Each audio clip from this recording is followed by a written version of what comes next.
I-reveal ko na kung ano ang sinahod ko sa second sahod ko dito sa Facebook. Ay, may muta pa ako guys, oh. Hello guys, good morning, good afternoon, and good evening sa lahat for today's video. Ayan, i-reveal ko kung ano yung sinahod ko sa second dito sa Facebook. Kung ano yung sinahod ko guys, sobra. Kaya natutuwa ako na sumahod ako. At syempre, malaking blessing yung pag nagsahod ako, di ba? Kasi guys, ito totoo lang ha.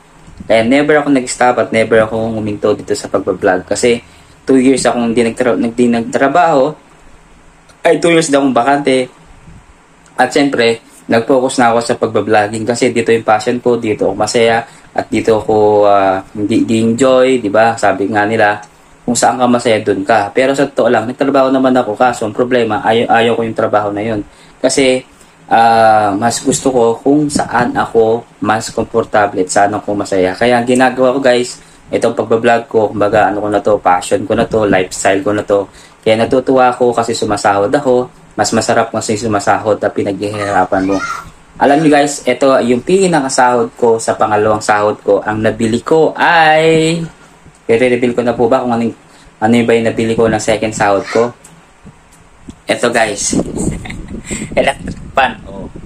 Ayan oh, may di ba yung plastic? Oh, di ba? Yun yung second ano ko. Oh. Oh, sigurado marami na naman magpupunta diyan, marami na naman nanonood to, viral na naman to kaya guys, sabihin ko po sa inyo ha, may pera sa Facebook, kailangan talaga magsipag ka lang. Hindi ka pwede magtamad-tamad.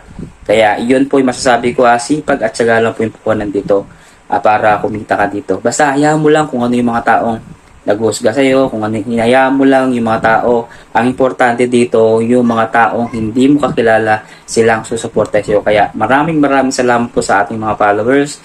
And ingat po kayo lagi. At thank you. Huwag niyo pong kakalimutan si Edward Lacina Kapogi ng Tarlac City. And God bless you all guys. Merry Christmas in advance. God bless.